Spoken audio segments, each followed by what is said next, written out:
بسم الله الرحمن الرحيم إن الحمد لله نحمده ونستعينه ونستغفره من يهده الله فلا مضل له ومن يضلل فلا هادي له وأشهد أن لا إله إلا الله وحده لا شريك له وأشهد أن سيدنا ونبينا وحبيبنا وشفيعنا وقرة أعيننا محمدا عبده ورسوله صلى الله تبارك وتعالى عليه وعلى آله وأصحابه وأزواجه وذريته وبارك وسلم تسليما كثيرا أما بعد فأعوذ بالله من الشيطان الرجيم بسم الله الرحمن الرحيم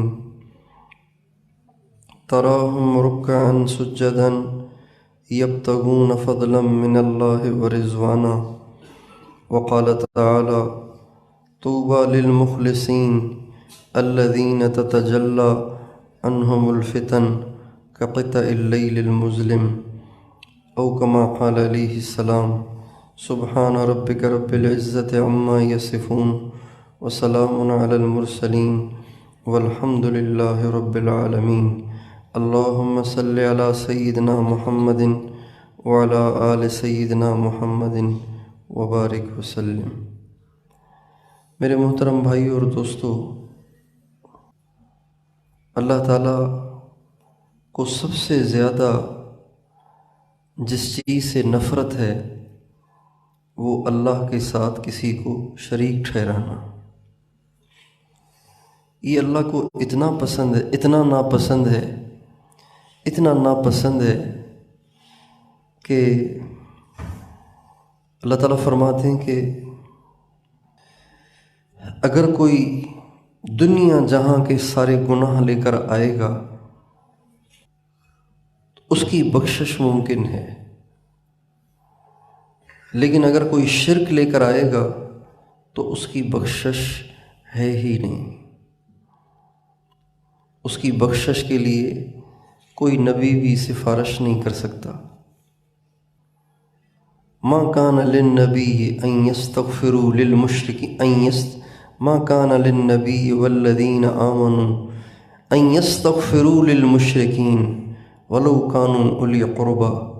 اللہ تعالیٰ فرماتے ہیں نبی کے لیے جائز ہی نہیں ہے، ایمان والوں کے لیے جائز ہی نہیں ہے کہ وہ مشرکین کے لیے دعا کریں، استغفار کریں۔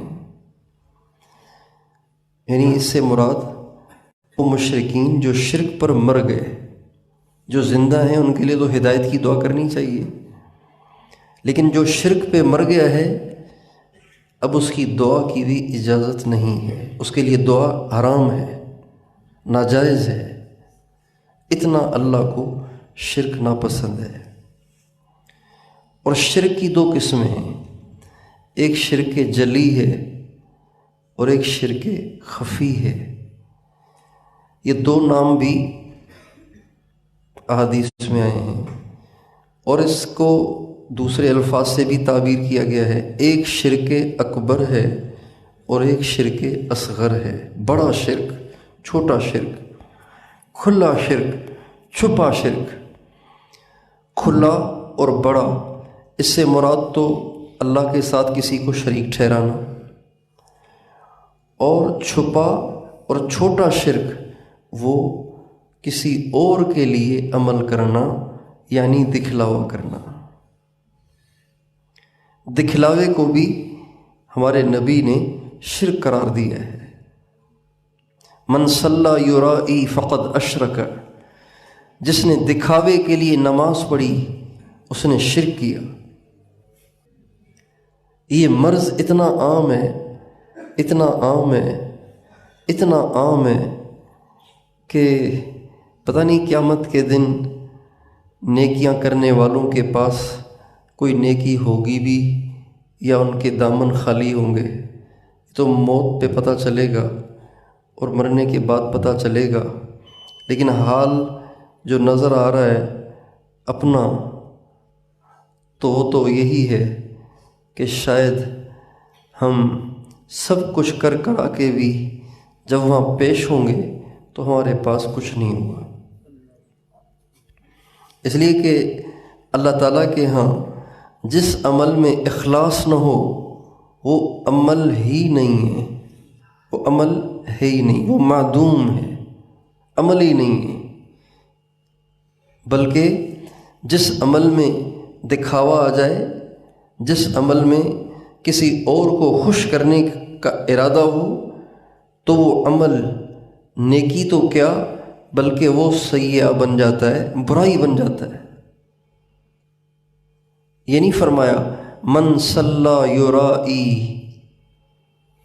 فقد حبط عملہ، جس نے نماز پڑھی دکھاوے کے لیے اس کا عمل ضائع ہو گیا، یہ نہیں فرمایا،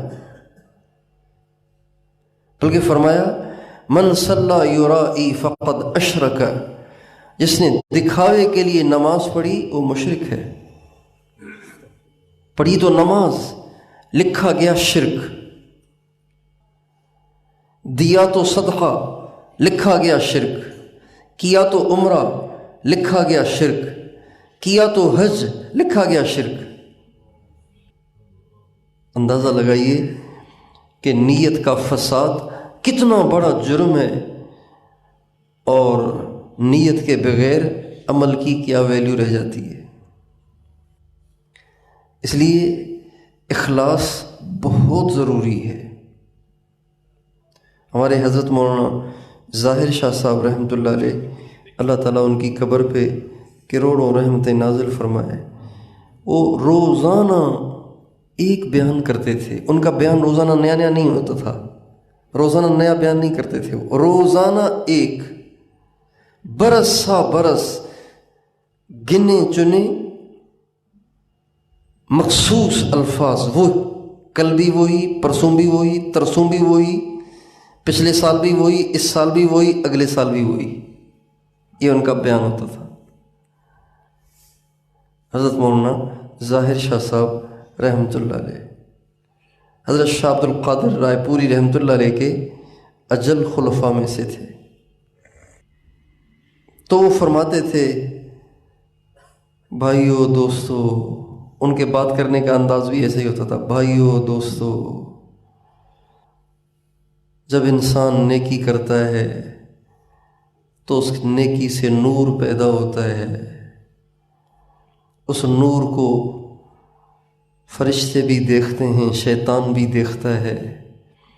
فرشتے دیکھ کے خوش ہوتے ہیں، شیطان دیکھ کر جل بھن جاتا ہے، ایسے ہی کہتے تھے، شیطان دیکھ کر جل بھن جاتا ہے۔ پھر وہ اس کی کوشش کرتا ہے کہ اس کو ضائع کرے، اور سب سے پہلے وہ نیت پہ حملہ کرتا ہے۔ ہاتھ میں تسبیح ہوگی، خوش و خضوع سے درود شریف پڑھ رہا ہوگا، پاس آ کے کوئی بیٹھ جائے گا یا پاس سے گزر جائے گا تو ایک دم خیال لائے گا کہ یہ بھی دیکھ رہا ہے کہ کتنا پابند ہے اعمال کا۔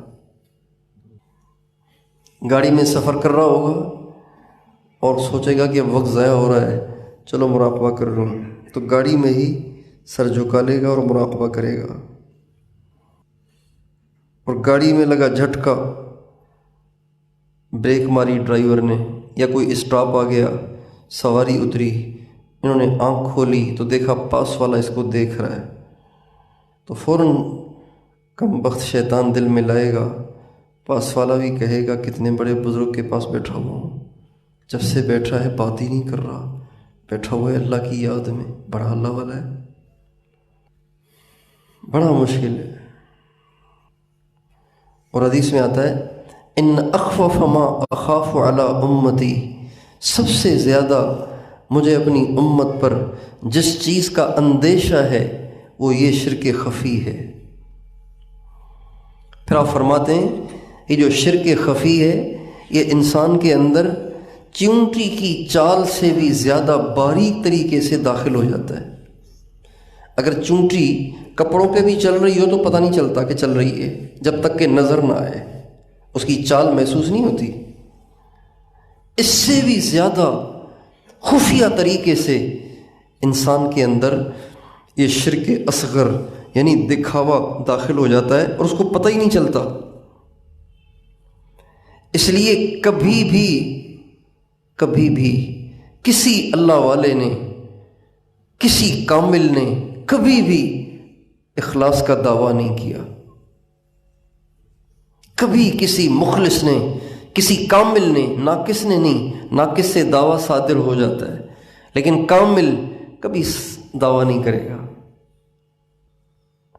کبھی کسی کامل نے آج تک اخلاص کا دعویٰ نہیں کیا، اس لیے کہ یہ تو قیامت میں پتہ چلے گا کہ کون مخلص تھا اور کون غیر مخلص تھا۔ اس لیے اس چیز کو بہت زیادہ مد نظر رکھنے کی ضرورت ہے۔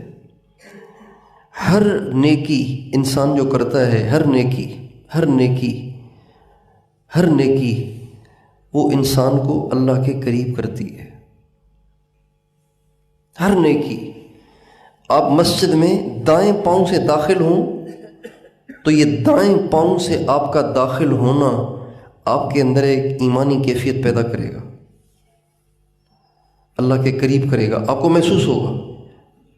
اور آپ مسجد میں بائیں پاؤں سے داخل ہوں تو یہ بائیں پاؤں سے داخل ہونا آپ کے اندر ظلمت پیدا کرے گا، اللہ سے دوری آپ محسوس کریں گے۔ لیکن ہر نیکی سے اللہ کا قرب اس وقت حاصل ہوتا ہے جب اس نیکی کو اس استحضار سے کیا جائے، اے اللہ کچھ نہیں چاہتا ہوں، تجھے چاہتا ہوں، اس سے مقصود میرا تو ہے، تیرے سوا کچھ نہیں ہے۔ ہر نیکی اللہ کے قریب کرتی ہے۔ آپ وضو کریں مسواک کے بغیر، آپ وضو کریں مسواک کے ساتھ، اس میں زمین آسمان کا فرق ہو جاتا ہے، زمین آسمان کا فرق ہو جاتا ہے۔ جو مسواک کے ساتھ آپ وضو کریں گے اس سے آپ اللہ کے بہت قریب ہو جائیں گے، آپ کو محسوس ہوگا کیفیت بن رہی ہے۔ اب مسواک چھوڑ کے وضو کر لیں گے، جان کر مسواک چھوڑ دی اور وضو کر رہے ہیں، آپ اپنے اندر ظلمت، اللہ سے دوری محسوس کریں گے۔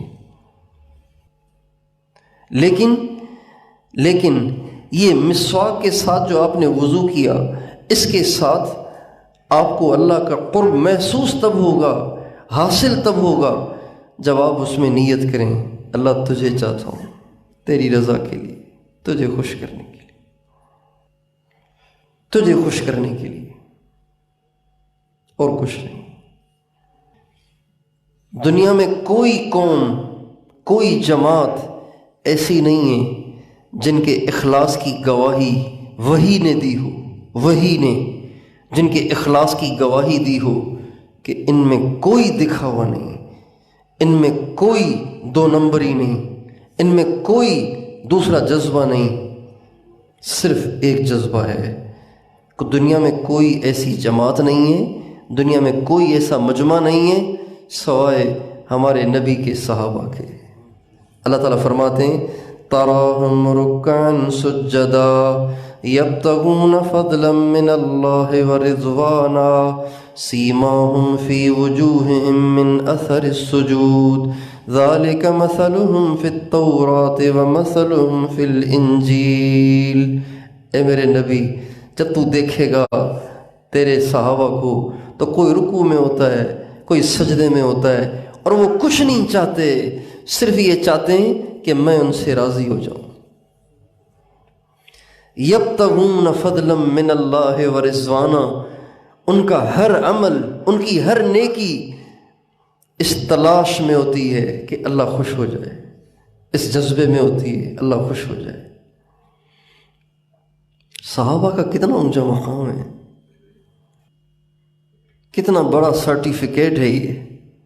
اللہ پاک خود کہہ رہے ہیں یہ غیر مخلص نہیں ہیں، یہ مخلص ہیں۔ اس لیے جو لوگ صحابہ کے بارے میں زبان درازیاں کرتے ہیں نا، تو ان کا ایمان سلب ہو جاتا ہے، وہ ایمان پہ نہیں مر سکتے جب تک وہ توبہ تائب نہ ہوں، وہ ایمان پہ مر ہی نہیں سکتے۔ یہ اللہ کی غیرت کے خلاف ہے کہ اللہ اپنے ولیوں کے ساتھ بد زبانی کرنے کو برداشت کر لے۔ اللہ اپنے بارے میں سب برداشت کر لیتا ہے، اپنے ولیوں کے بارے میں برداشت نہیں کرتا۔ من عادى لي وليا فقد آذنته بالحرب، جو میرے کسی ولی سے دشمنی کرے گا میرا اس کے ساتھ اعلان جنگ ہے، آ جاؤ میدان میں۔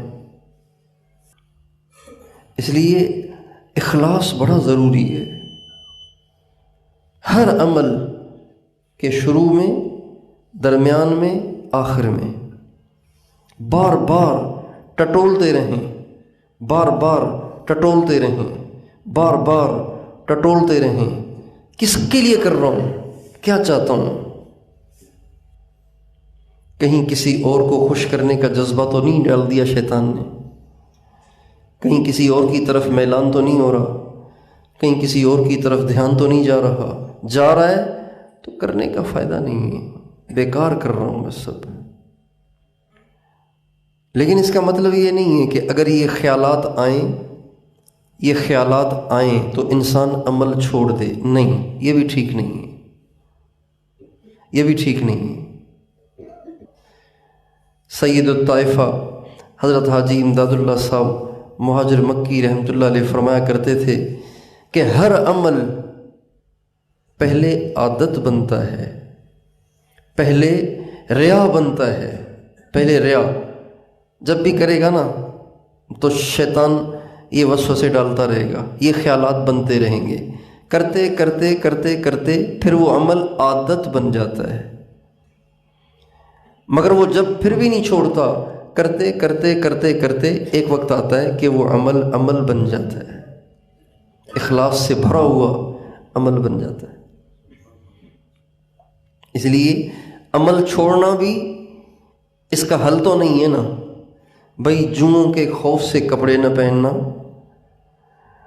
کپڑے چونکہ میلے ہو جاتے ہیں، میں بڑا نفیس ہوں، بڑا صفائی پسند ہوں، اور کپڑے ہو جاتے ہیں میلے، لہٰذا میں کپڑے ہی پہننا چھوڑ دوں کہ جی ویسے ہی میلے ہو جاتے ہیں اور مجھے گندگی پسند نہیں ہے لہٰذا میں کپڑے نہیں پہنتا، یہ تو پاگل پنا، حماقت ہے، چونکہ دکھلاوا آ جاتا ہے لہٰذا عمل ہی نہیں کرتا ہوں، یہ تو حماقت ہو جائے گی۔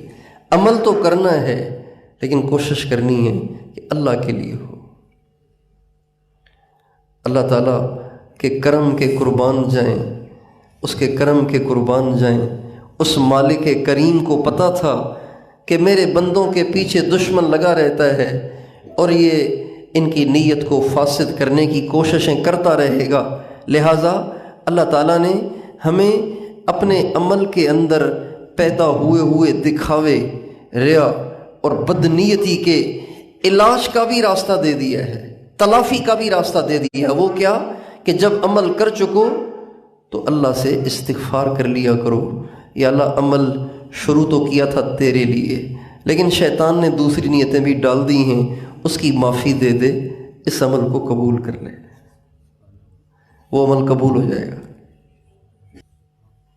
آسان ہو گیا نا، ہم جیسوں کے لیے آسان ہو گیا نا، سارے تو کامل تو نہیں ہو سکتے نا، ہم جیسوں کے لیے بھی اللہ نے آسانی کر دی۔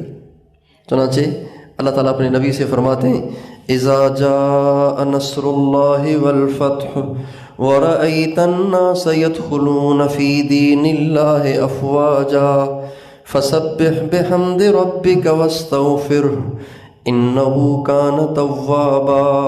اے میرے نبی، جب اللہ کی مدد اور اللہ کی نصرت آ جائے اور تو دیکھے کہ جوک در جوک لوگ اسلام میں داخل ہو رہے ہیں تو پھر ایسے نہیں کہ یوں سمجھنے لگ جاؤ کہ میں نے بڑا کمال کر دیا اور میری قربانی کا سارا نتیجہ ہے، ایسے نہ کہنا، بلکہ کہنا فسبح بحمد ربک، اے اللہ یہ سب تیری مہربانی ہے، اور واستغفرہ، اللہ سے معافی بھی مانگتے رہنا، انسان سے کمی رہ ہی جاتی ہے، انہ کان توابا، بے شک اللہ بار بار معاف کرنے والا ہے، بار بار، انہ کان توابا، بہت معاف کرنے والا ہے۔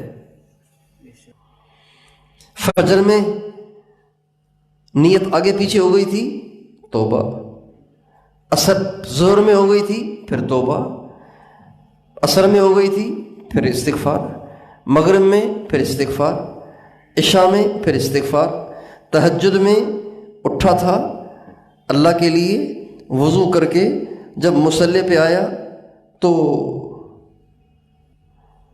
بیگم کی بھی آنکھ کھل گئی۔ اس نے دیکھا کہ خاوند صاحب مصلی پہ، تو جی میں آیا بیگم بھی کہے گی کیسا اللہ والا خاوند ہے، یا بہو گزر گئی، ہمارے سسر صاحب بڑے پہنچے ہوئے ہیں، تہجد میں کھڑے ہوئے ہیں، تو پھر استغفار، پھر توبہ۔ اب یہ بار بار ہو گئی نا، یہ غلطی بار بار ہو رہی ہے۔ اللہ تعالیٰ کہہ رہے ہیں انہو کان توابا، بار بار نیت خراب ہوگی، تم بار بار توبہ کرو، میں بار بار معاف کروں گا، بار بار توبہ کرو، بار بار معاف کروں گا۔ تو بہت آسان ہو گیا ہم جیسوں کے لیے۔ استغفار، استغفار، ہر نیکی کے بعد استغفار سپلی ہے، سپلی۔ سپلی سمجھتے ہیں؟ سپلی سمجھتے ہیں؟ پرچے میں ایک پرچہ رہ جائے نا امتحان کا، تو ہونا تو چاہیے کہ اس کا سال ضائع کر دینا چاہیے، لیکن ضابطہ بنانے والوں نے آسانی کی ہے کہ کسی کو کوئی مجبوری پیش آ گئی تھی، یا فیل ہو گیا تھا، یا مجبوری پیش آ گئی تھی، حاضر نہیں ہو سکا تھا، بیمار تھا، کوئی اور مسئلہ تھا، تو چلو ایک پرچہ پھر بعد میں دے دے، قضا کر لے، ایک پرچہ بعد میں۔ استغفار سپلی ہے۔ چنانچہ ہمارے نبی کی سنت ہے، جب آپ نماز کا سلام پھیر لیتے تھے، نماز کا سلام پھیر لیتے تھے، تو نماز کے بعد سب سے پہلا لفظ جو فرماتے تھے اللہ اکبر۔ مثال سے بات سمجھ میں آتی ہے۔ میں آیا یہاں مسجد میں صبح 4:30 بجے ساتھیوں کو جگانے کے لیے، ایک مثال کے طور پر۔ میرے حضرت شیخ العرب والعجم حضرت مولانا عبدالحفیظ صاحب مکی نور اللہ مرقدہ کے بڑے بیٹے آئے ہوئے ہیں حالہ میں۔ رات وہ یہاں پہنچے تو ان سے درخواست کی تھی کہ آپ فجر کا بیان آ کے آپ فرمائیں۔ ان کا ٹھیک ہے، خوشی خوشی انہوں نے منظور فرما لیا۔ لیکن ابھی پھر فجر کے بعد پیغام آیا کہ مجھے ہمت نہیں ہے، تھک گیا ہوں میں، چونکہ مکہ معظمہ سے آئے، پھر پروگرامات کرتے کرتے رات حیدرآباد میں پروگرام تھا، تو نفیس طبیعتیں ہیں، اور ہم تو دیہاتی لوگ ہیں، بس چل سو چل، تو بس پھر وہ طبیعت ان کی ٹھیک نہیں تھی، اس لیے انہوں نے معذرت کر لی۔ مثال کے طور پہ میں 4:30 بجے جگانے آیا تو حضرت مولانا عبدالرؤوف صاحب جو حضرت مکی کے بیٹے ہیں، وہ بھی سیدھے یہاں آ گئے۔ ایک مثال دے رہا ہوں، وہ بھی سیدھے یہاں آ گئے، اور یہیں کہیں انہوں نے بستر لگا لیا، ساتھیوں نے ان کو یہیں سلا دیا۔ اب میں صبح کو آیا تو سب کے پاؤں ہلائے، اٹھ جاؤ بھائی، بہت دیر ہو گئی بھائی، جلدی اٹھ جاؤ بھائی، جلدی اٹھ جاؤ، شاباش شاباش۔ تو ان کا پاؤں بھی ہلا لیا۔ چادر جو ہٹائی تو اب میری زبان سے کیا نکلے گا؟ اللہ اکبر۔ میں نے تو کوئی عام سا ساتھی سمجھ کے جگایا تھا، یہ تو بڑا آدمی سویا ہوا ہے، یہ تو بڑا آدمی سویا ہوا ہے، یہ تو غلطی کی، میں نے نہیں جگانا چاہیے تھا۔ رات 2 بجے پہنچے۔ ہمارے نبی نماز پڑھتے تھے، سلام پھیر کے فرماتے تھے اللہ اکبر۔ کیا مطلب؟ بہت بڑے کے سامنے حاضری تھی، حق تو ادا ہی نہیں ہوا۔ اللہ اکبر، بہت بڑے کے سامنے حاضری تھی۔ اس کے بعد آپ فرماتے تھے استغفر اللہ 3 دفعہ، استغفر اللہ، استغفر اللہ۔ یا اللہ تو بہت بڑا، میری نماز بہت حقیر، خسیس، چھوٹی سی، اے اللہ معافی چاہتا ہوں۔ استغفر اللہ کا معنی کیا ہے؟ استغفر اللہ کا معنی کیا ہے؟ معافی چاہتا ہوں۔ کتنے پیارے الفاظ ہیں ہمارے نبی کے، اللہ معافی چاہتا ہوں، معافی چاہتا ہوں، 3 دفعہ آپ فرماتے تھے۔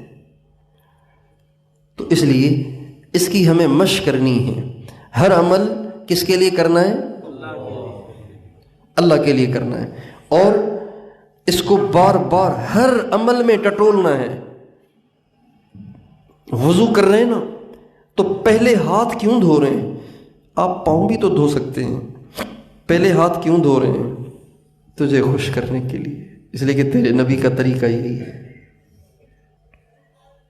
ٹھنڈا پانی ہے، صرف فرض ہی پورے کر لوں تو بھی تو نماز ہو جائے گی، وضو بھی ہو جائے گا، لیکن نہیں، ہاتھ بھی دھوؤں گا، مسواک بھی کروں گا، کلی بھی کروں گا، ناک میں پانی بھی ڈالوں گا، 3 دفعہ ناک کو جھاڑوں گا بھی، حالانکہ نزلہ لگا ہوا ہے، پانی بڑا ٹھنڈا ہے، لیکن نہیں، ناک میں پانی ڈالوں گا بھی، جھاڑوں گا بھی، اور 3 دفعہ منہ بھی دھوؤں گا، 3 دفعہ اچھی طرح مل مل کے بازو بھی دھوؤں گا، پورے سر کا مسح بھی کروں گا، پاؤں بھی دھوؤں گا، تجھے خوش کرنا چاہتا ہوں۔ چند دن ہر عمل میں یہ کر کے دیکھیں، شروع میں اس سے کوئی خاص کیفیت میں فرق محسوس نہیں ہوگا، چند دن کیا 1 یا 2 دن، اس کے بعد پھر سچ پوچھیں اتنا مزہ آئے گا، اتنا مزہ آئے گا، اتنا مزہ آئے گا کہ آپ کہیں گے ساری زندگی ضائع کر دی، ساری نیکیاں برباد کر دی، پتہ نہیں کہاں پڑھی نمازیں، پتہ نہیں کہاں کی عمریں، پتہ نہیں کہاں کی میں نے نیکیاں، تو ساری برباد کر دی۔ نیکی تو یہ ہے جس میں محسوس ہو رہا ہے کہ میں اللہ کے قریب ہو رہا ہوں، اللہ کی محبت میں اضافہ ہو رہا ہے، تو اس کی مشق فرمائیں گے انشاءاللہ۔ اور پھر ہر عمل کے بعد یہ ضرور کہیں معافی چاہتا ہوں، جیسا تو ہے ویسا نہیں ہو سکا۔